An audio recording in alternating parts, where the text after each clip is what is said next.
Hello, everyone, and welcome. All of our sessions are being recorded, and those recordings are going to live on our Life Skills website. So I will go ahead and begin recording now. Welcome, and thank you for joining us today. My name is Tina Jacobin. I'm the Assistant Director of Donor and Alumni Relations here at Shenandoah University. At the end of our session today, we're going to be giving away three $25 gift cards. We hope that you can stay for the entire session to be a part of that prize giveaway. We're so thankful to our title sponsor, Virginia Army National Guard, for their support in making the entire symposium possible.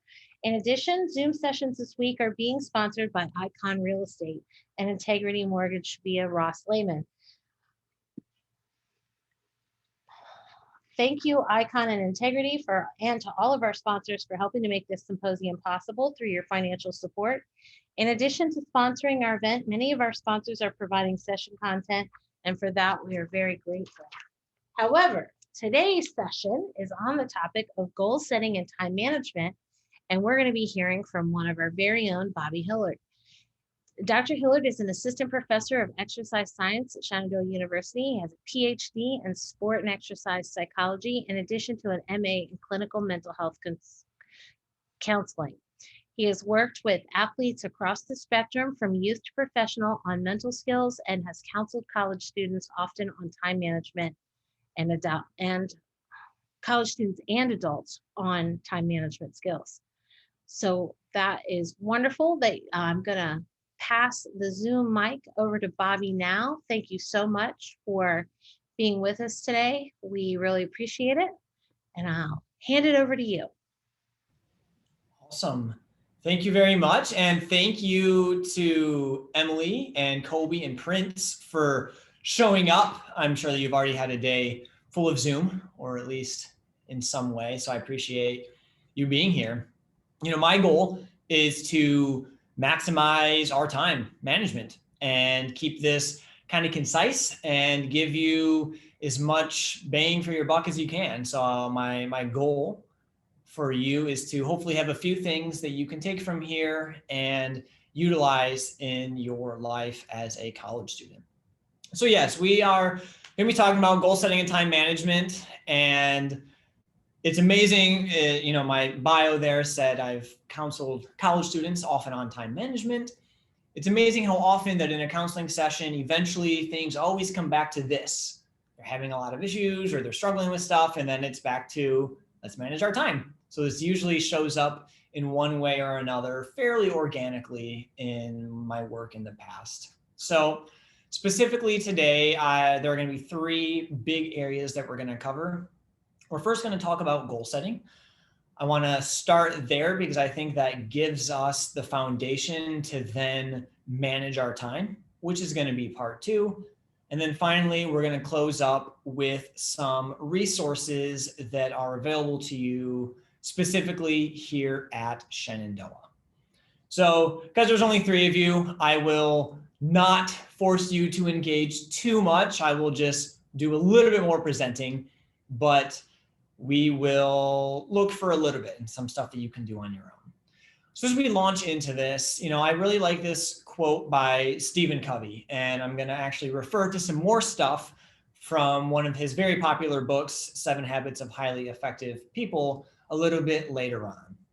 But time management and goal setting to me really kind of comes back to this concept of organizing and executing around our priorities.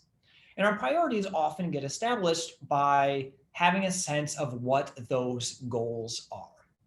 So before we dive into anything, I want you to take maybe a minute or so and write down just 1 or 2 goals that you have for yourself right now.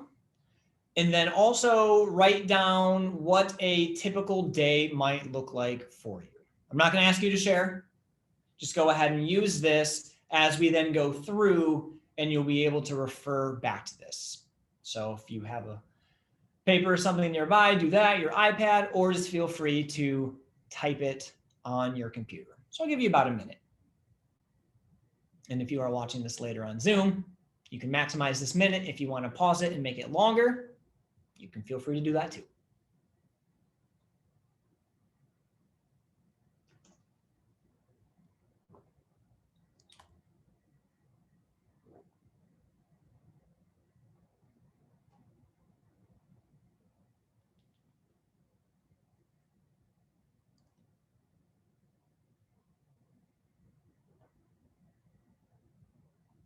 right, we'll do 15 more seconds.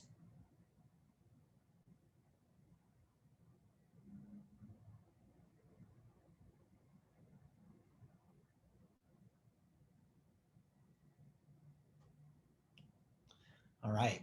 So no 2 days probably look exactly the same, but I'm sure that there's some consistency for you in all of those things that you have to do. And writing those things out, especially as a college student and as professionals, it feels like the list just keeps going on and on.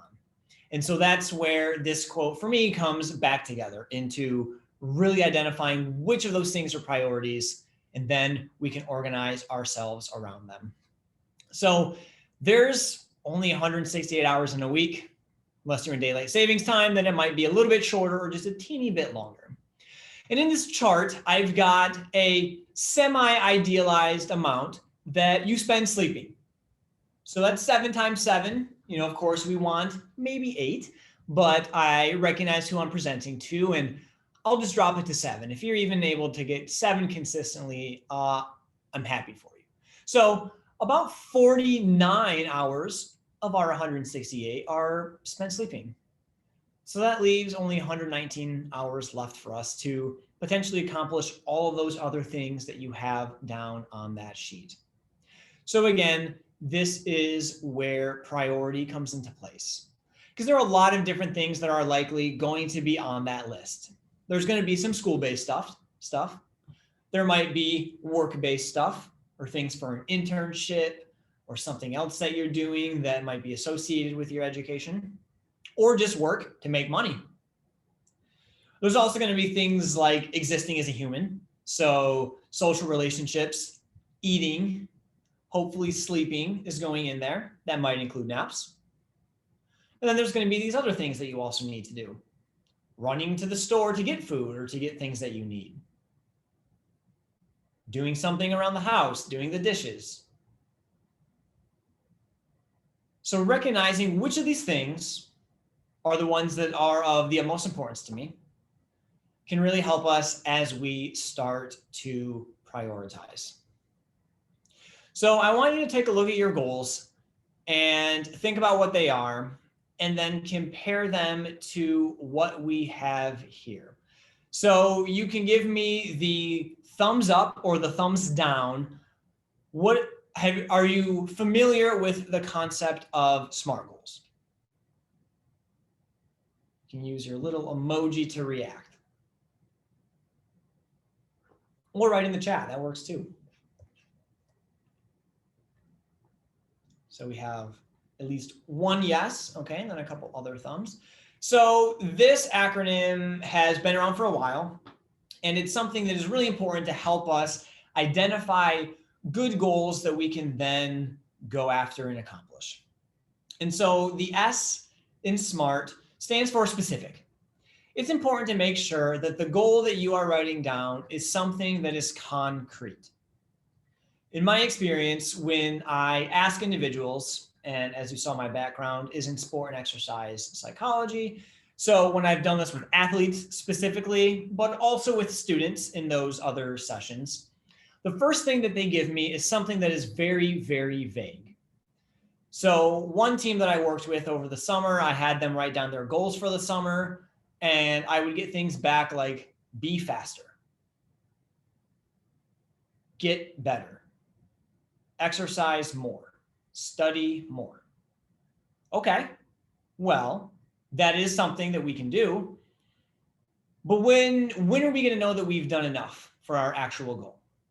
So if you have something like that, think about how you can make it more specific. So rather than be better or be faster, throw down a number, throw down a time, study more. What are you hoping to do? Are you hoping to study 3 hours a week for this specific class? Because otherwise you can say, well, I spent 30 minutes on this today. I studied more than I used to. Hopefully not, but it doesn't give you the same way of charting it. So you want to make sure that it's specific. You also then want to make sure that it's measurable. When we're looking at our goals, we want to make sure that we can track our progress. That's one of the best ways to ensure if we're staying on track. As we're trying to go after our goals, getting feedback on them is important. And so you can get feedback simply from yourself. One of the ways that you would do that, though, is by having something that is indeed measurable. So a lot of times, if we just make something specific, it's going to end up being measurable. If our goal is be better, that's going to be difficult to be measurable. But if we say and change be better into improve my GPA by blank, well, we can track that. It's specific, and then you can also measure that. Run the 2 mile in under 14 minutes. You can track that. You can tell what sort of progress you're making. So make it specific and make it measurable. Most importantly, third, we want to make sure that it's something that is attainable. Now, this is where the SMART goals might diverge a little bit from what you've learned in the past. SMART is a very easy acronym to throw in an awful lot of words. So the A that I'm going to use is attainable. Has anybody heard any other words for this A in SMART?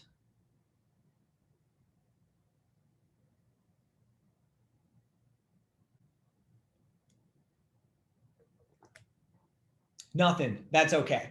So there are some other ones that you might have heard. You might have heard things such as adjustable, or you might have heard things such as achievable as well. So the A and the R are going to be dependent on each other. What your A is partly depends on what your R is. So I chose attainable for this one. We want our goals to be challenging yet realistic. In all of the different ways that they've studied this, whether it's in business, whether it's in sport, whether it's in academics, the biggest thing they found is that goals should be difficult to reach, but something that we are in fact capable of accomplishing. So with that being attainable, our R then becomes relevant. So some other ones for R that you might have heard would be realistic. Now, obviously, if I have attainable or achievable, well, I don't need R to be realistic because that's the exact same thing. So in this case, we want it to be relevant. We want our goal, the way that it's written, to be relevant to ultimately what it is that we want to accomplish. One example that I share with my classes is in a consulting with a soccer team. So this sports psychology professional was trying to help the team set goals.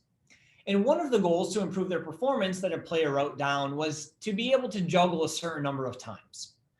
And so the person asked this player, how does that improve your performance, your big goal that you're trying to achieve? And they came to the conclusion that it doesn't really do that. It sounds cool, and it's a cool skill to have, but it doesn't ultimately contribute to that big objective goal that you have. So as you're thinking about your goal that you're trying to accomplish, make sure that it's something that is relevant to what you want. And then finally, make them time bound. So put a time frame on that goal that you want to accomplish. I want to run that 2 mile in 14 minutes. Okay, by when? Or I want to publish a book. All right, by when? Giving yourself that time frame will encourage you to be able to stick to greater goals or smaller goals along the way and help you also then prioritize what it is that you're doing. And so all of those things are going to come back as we progress through this presentation. So SMART goals are super important, and it gives us a framework for writing our goals a little bit better. So take a second to look back at your goals and examine them. Were they SMART? Were they specific? Were they things that were measurable? And if not, how can you adjust them? For a lot of people that first time around, it's not a SMART goal. It's something that's very vague, but there's some ways that it can be improved. However, SMART goal in and of itself doesn't allow us to accomplish our goals. Think about standing at the bottom of the staircase.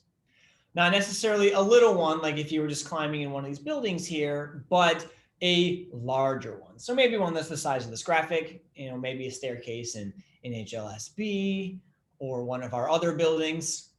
If you're standing at the bottom of that staircase, you're not going to be able to jump straight to the top. It's not going to happen. The way that you get there is by climbing each stair, or every two. But either way, you have smaller breaks to be able to get to the top. And you need those. If you were to look at a staircase from the bottom, it feels like a long way up there. If you've ever been into DC and been into the metro, some of those escalators at those stations are extremely tall. You look from the top or you look from the bottom, and it feels like you have a long ways to go. And that can feel insurmountable at times. I want to use another example when it comes to hydration. So the old kind of folk tale or the wisdom was that we needed to drink 64 ounces of water a day. Now, the exercise science professor in me wants to make sure that that is super generic, and actual hydration needs vary based on everything that you're doing. But for the sake of this example, let's say that you need 64 ounces of water a day. So this is a 64-ounce container. That looks pretty big. That, if I look at this and I think I'm supposed to be drinking this much water in a day, I feel like I don't know how I'm going to be able to do that. How can we break that up? So let's look at these little fellas. Well, these aren't too bad. These are 8-ounce water bottles, and you break these up, I think these are pretty manageable. These can be consumed in 2 to 3 drinks, maybe 1 if you're really thirsty. So when we break our hydration goals down, drinking 8 of these feels a lot more manageable than drinking just 1 of these.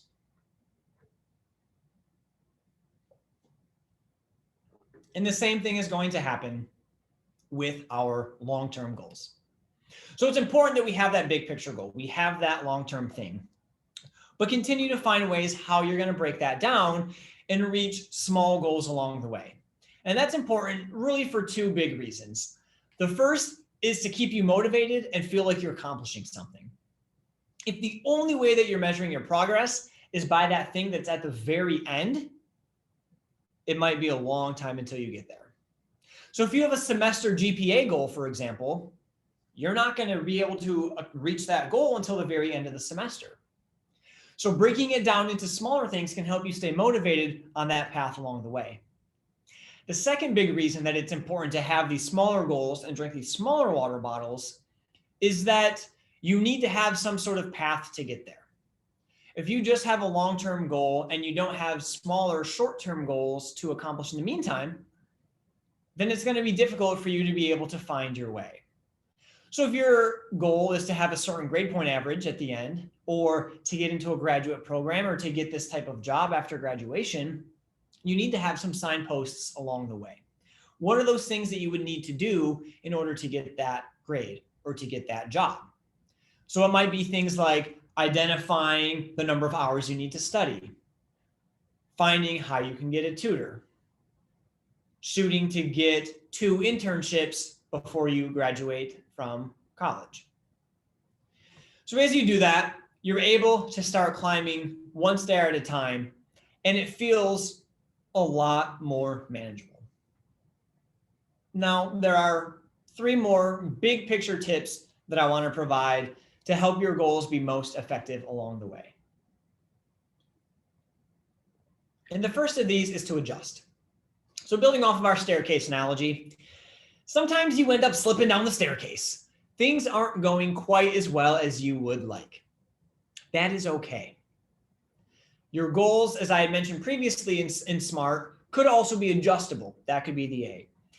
There is nothing wrong, and in fact, it is encouraged to adjust your goals along the way.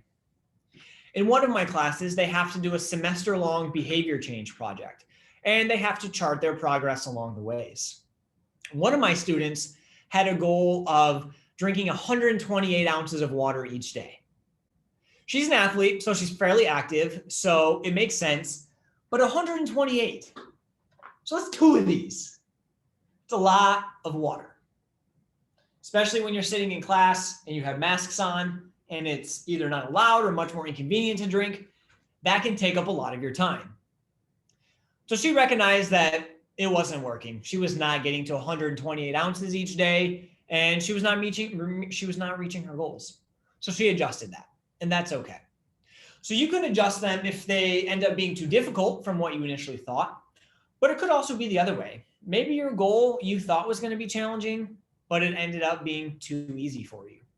It's okay to then readjust it. Number 2, write your goals down. The phrase "ink it, don't think it" is one that I've commonly heard in reference to putting your goals on paper. It's a lot easier to keep track of them. It's a lot easier to remember them, and they'll stay front and center. One of the other things that happens is people don't follow up on their initial goals. Think of New Year's resolutions. People come up with something, and then they kind of leave it there.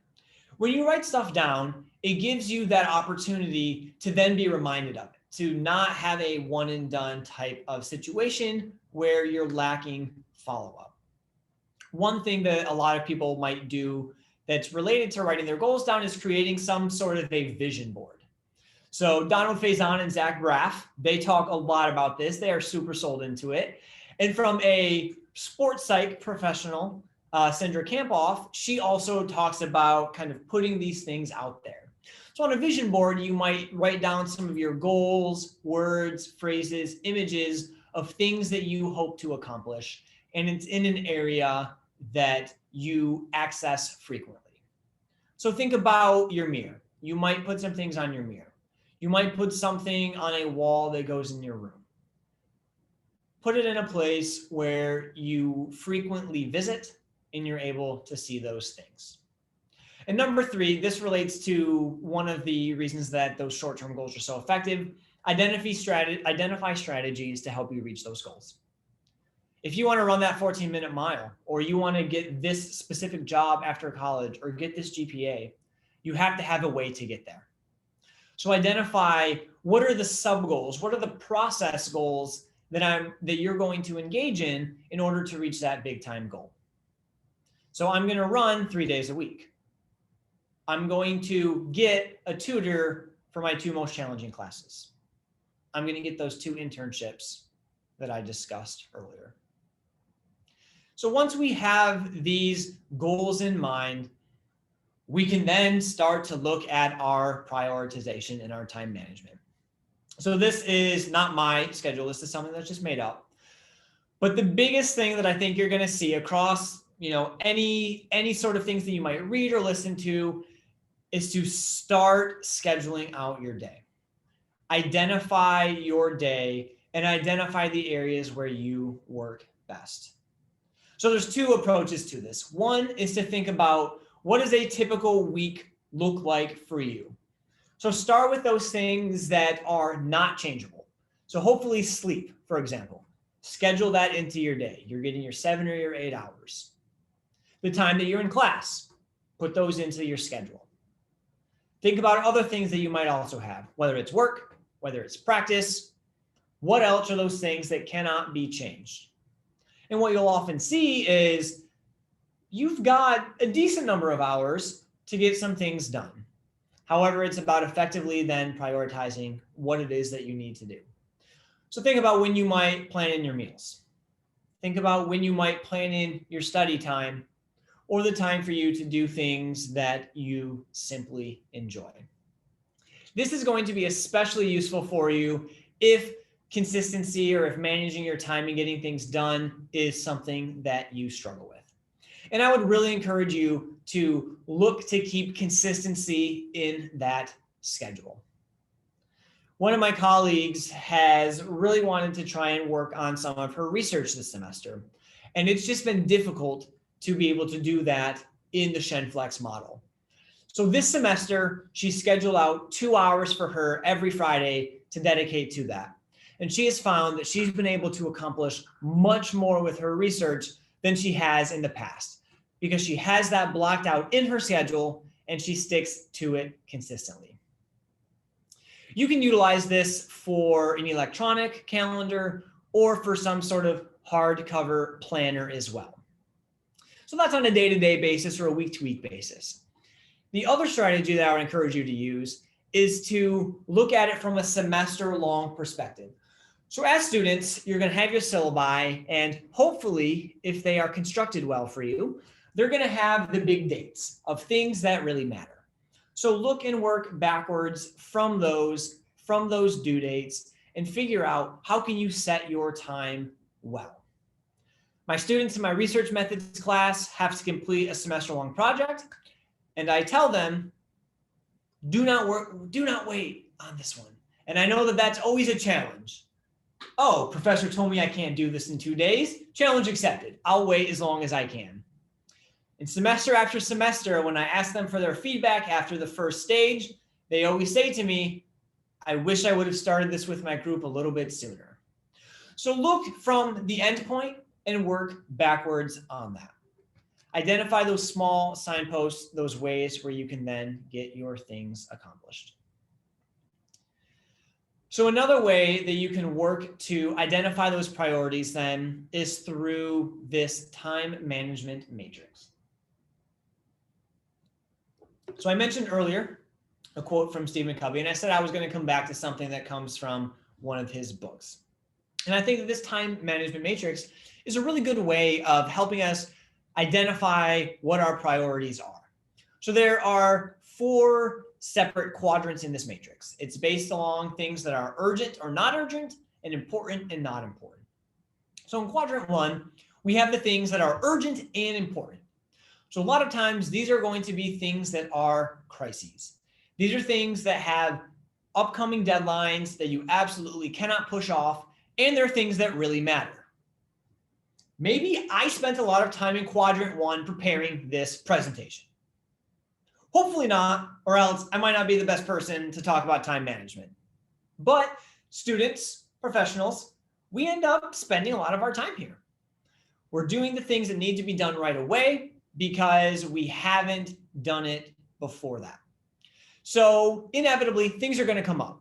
You're going to have to deal with these crises and these situations, and that happens. However, if we spend too much of our time in quadrant 1, we're going to get burned out. We're never going to feel caught up, and it's going to wear us down. So we want to try and spend less time in quadrant 1 dealing with tons of things that are urgent and important. Quadrant 3, though, is also where people will spend their time on things that seem to be urgent but not important. So they talk about this in the sense of all these distractions that often pop up. So things that feel like you need to address them. I got a text message. I need to respond to it right now. You don't have to. You can continue focusing on the things that you're doing and let that go to the side. I know for me, one of my challenges is I got an email. I should respond to it. I probably don't have to do that right this second. I can schedule a block of time where I'm going to be scheduling or responding to emails. So these are often tasks that could probably be delegated. So as a student, that might not be something that you can do yet because you have to handle a lot of these things on your own. In quadrant 4 are those things that are not important and they're not urgent. This is also where people spend a lot of their time. And when you spend a lot of your time in quadrant 4, you're not getting a lot of productive things done. So as a student, these are going to be our time wasters. The things that we are doing sort of aimlessly or mindlessly that aren't helping us reach some of those goals that we might have identified or cross some of the things off the list that we really need to take care of. So I skipped quadrant 2. Well, the reason I did that is because that is our gold star. That is where we want to spend most of our time. Doing things that are important, but they're not urgent. So when we're spending our time in quadrant 2, we're being proactive about things rather than being reactive to them. So this presentation, for example, it had a deadline. I had to be ready to present it by 2 p.m. I teach right before this, so I had to be done even before that. So by starting to work on it weeks ago, it feels less stressful as the time approaches. So think of some of your bigger assignments. You might have larger papers or semester-long projects that you need to work on. And sometimes those can be pushed off into the last minute. You can do it all at once. However, if you break it down into these smaller sections, rather than writing all 6 pages tonight, I can get my sources outlined. I can take care of those first. Then I can start to create an outline. Then I can write 2 paragraphs. Then I can write 2 more paragraphs. 2 paragraphs a day is a lot easier than writing 5 pages all at one time. And again, it's drinking 1 bottle of water rather than sitting and needing to try and drink all 64 ounces at the same time. So there are a few other tips that I think might be useful for helping you prioritize your time or to manage your time effectively. And one of these is the 80-20 rule, also known as Pareto's principle. So this was discovered back a while ago, and an Italian economist kind of noticed that essentially 20% of people were accounting for 80% of land ownership or for income, and people have adopted this into a lot of other ways. And so when it comes to time management, what we found is that a lot of times 20% of your tasks are the things that take up 80% of your time. So if you were to look at a to-do list of maybe 10 things that you need to do, it's likely that a few of those are going to be the heavy hitters. Those are going to be the vital few where you're able to get the most overall completed. It might feel like less because you've checked off fewer boxes, but those are the bigger things that need to be done. So think about how you can approach those first and accomplish those bigger things, because then the other stuff goes quickly. The second big point is to utilize mini chunks of time. I think that there's this perception that for a lot of students, they can only study or do something if they have at least 30 minutes to an hour to get it done. And you don't have to do that. First of all, know yourself. Know when you are most effective. So as you're looking at that planner, you might want to maximize your daylight time. Your evenings, you might want to be able to devote to doing things that are more enjoyable. And you know that you work best during the day. Kind of think of my school, my education, that stuff, I'm devoted to sort of a 9-to-5 job. I expect that during these hours, I'm going to be focused on that. So that way, after practice or after rehearsals or after work, you can eat and then spend maybe a little time on that, but then doing things that you enjoy. So utilize these mini chunks. What are the times or the open gaps in your schedule where you could utilize 15 minutes? So again, rather than having to cram and study for your exam all in the same day, you had 15 minutes in between classes where you're sitting there and you could maybe read one section of notes rather than scroll through Twitter. So find those small chunks of time and maximize them. So that way, when you have the bigger chunks of time, like in the evening, you can use them in ways that might be more enjoyable for you. And this third one is an interesting one, but think about doing the things you hate the most first. So the reason I suggest this is you're inevitably going to have things that you're more excited about doing and things that you don't want to do. Well, guess what? Those things you're excited about are always going to be there. So if you do those first, now you're left with all those things you don't like. So now you can fall into the trap of, well, I got these things done, but now I have to do those things that are a drag. And then it can be hard to find the motivation to get started on them again. So knock out those things first that you really don't want to do. Because then when you take care of those, you still have something to look forward to. You still have those things available that you're already excited about, because you're going to be excited about them regardless. And finally, make sure that you're taking time for yourself. Throughout all of this, throughout all the scheduling, all this priorities, you are a human and you matter. So make sure that you're still scheduling time for your own self-care and you're scheduling time to do things that you enjoy and that take care of you. So what's available for you here at Shenandoah?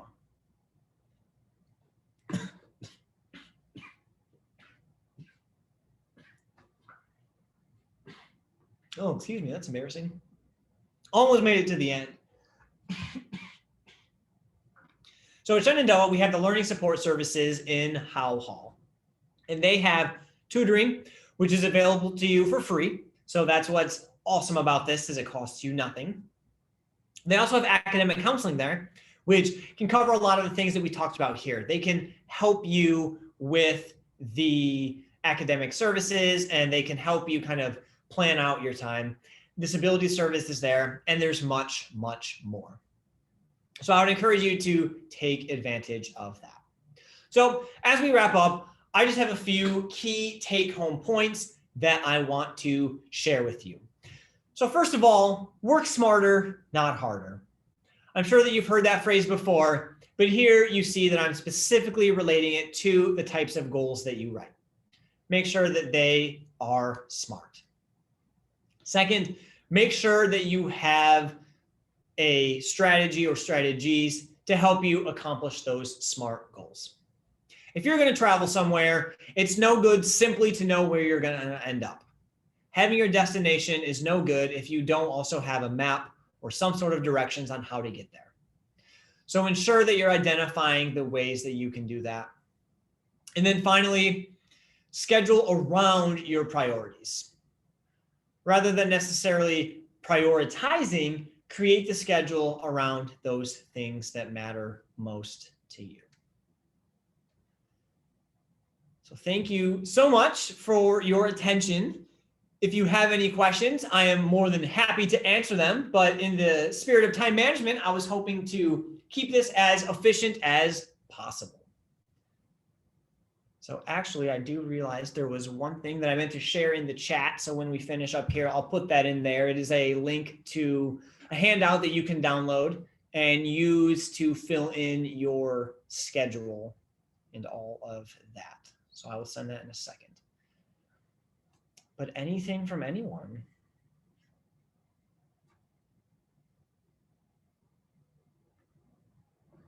Well, my one comment is that, look at that. I'm already down one of my 8 bottles. Very intentional. That was only 35 minutes.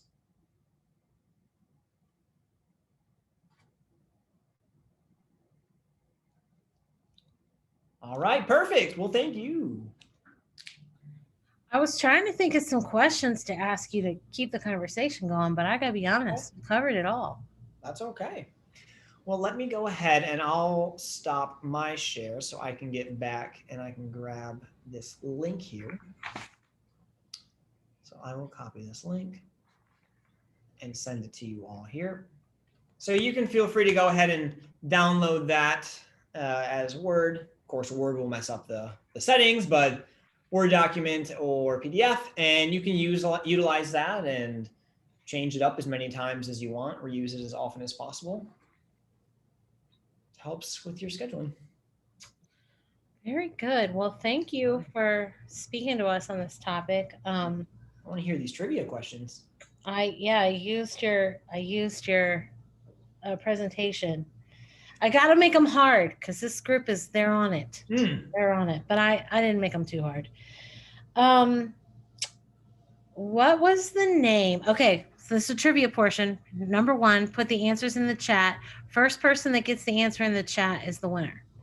So the first question is, what was the name of Stephen Covey's best-selling book? Oh. I'm a big fan of this book. Yeah. So it's a good one. If you get it, you got to go get it because it's a good book. You got to go get it. Ooh, there it goes. You know what? Hold on. Hey. Oh. No. I am on the alumni team, but I win, right? Eileen. Eileen get gift cards? You better give me my gift card, even though I'm on your team. I don't know if I'm allowed to do it. What in the heck? Nobody else knew the answer. Well, I'll run it by the boss cat. Yeah, I ask her. Emily All right. Burner. All right.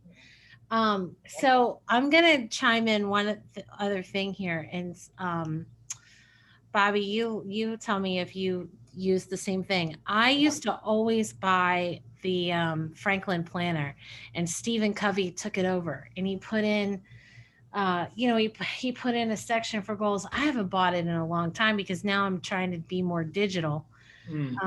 But did you ever use that planner? I did not. You didn't. That was for years. That was my daily Bible. This is funny. I still have to keep. Wait, does it turn the video to me? I don't know how it works, but I still keep a paper planner. Oh, yeah. And I still keep They're useful. Keep a do list. Good to have. I'm glad. I've actually seen a lot of students when they've kind of submitted their progress stuff for that class, they're still showing me paper copies of their journals. I'm like, oh, good. I'm glad. Yeah. Digital is useful, but it's always nice to have a hard copy. Yeah, I have to write it down. For me, that there's something that happens when I write it down. So I do it all. I do it digitally, and I keep, from my phone to my laptop, and then I put it in my planner as well. So, but I still forget stuff. Go figure. Yeah. Okay. I think it's our age, Tina. I think it's that. I know. I say that all the time. I say my old lady brain. It just doesn't work the way it used to. But anyway, okay. Next question. How many hours do we have in a week? Ooh. Oh, look at him. Right on it. Ready for that one. Good job, Emily. Now that was kind of funny because I never sat down and thought about how many hours we have. But when you think about it, that's not that many. It really isn't. No, when you take away the other things that are semi non-negotiable, it shrinks even smaller. Yep. Okay, now this question is probably my favorite thing that you brought out in the whole thing, because I do not do this, and I should. But what are the tasks that we should schedule first? That was a trick question, but it really wasn't. Ooh. No, not. I'm sorry, Emily, you got that one wrong. Ooh. Think of it in a different way. It's a little hard question, but there's a method to the madness. I think she's going for the final tips slide. Nope, Colleen. Nope.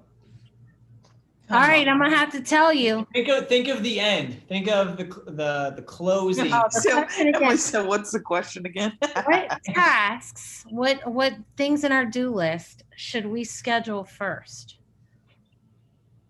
The one's far out. I'll give you a tip. It'll help you with, if you're a procrastinator, it will help you. No. All right, I'm gonna go ahead and tell you. All of these are technically correct. They are technically correct, but it's not what he had in his slide. And Quadrant 2 stuff is useful. And it's what caught my eye. You should schedule the worst tasks first, the things that you hate to do. And the reason why is because if you don't do it, you'll put it off and you'll put it off and put it off and never get it done. Because I am the queen of procrastination, the queen of it.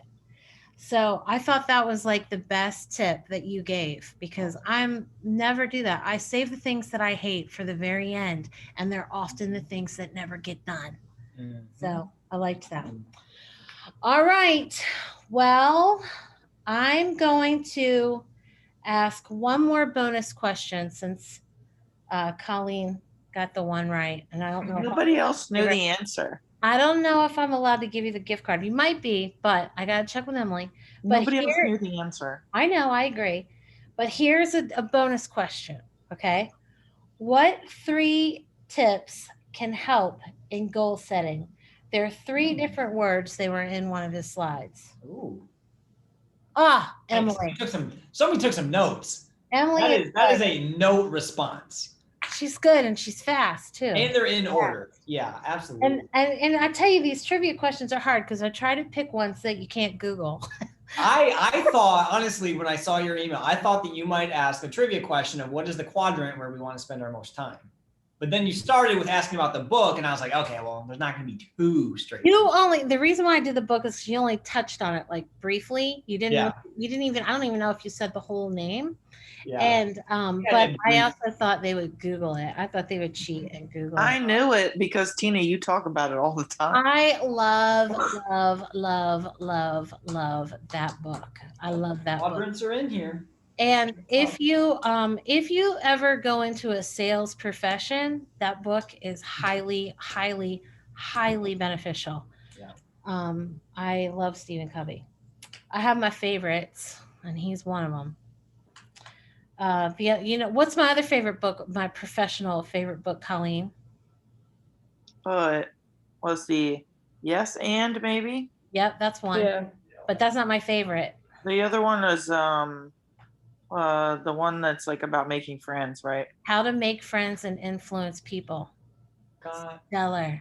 I get a gift card. Oh, wait, that was. You have that one on your bookcase? Not up here, Carnegie though. Yep, Dale Carnegie. Yeah. When I was 16 years old, my dad maybe I was 14 or 15. I was in middle school. He made me read that book. It was such a good book. Helped me in life a lot. Yeah. Thanks, Dad. Thanks, Dad. All right, guys. Well, I'm gonna I always forget to show this last screen, so I'm going to do it now. Thank you, Emily. Thank you, Prince, and then thank you to others as well.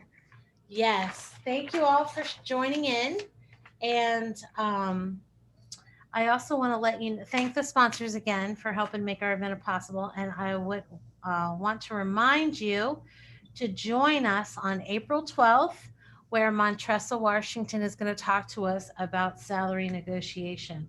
So it'll be the same Zoom link at 2:00 on Monday the 12th. We hope to see you all here.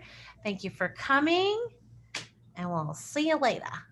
Thank you. Bye. Bye-bye, everyone.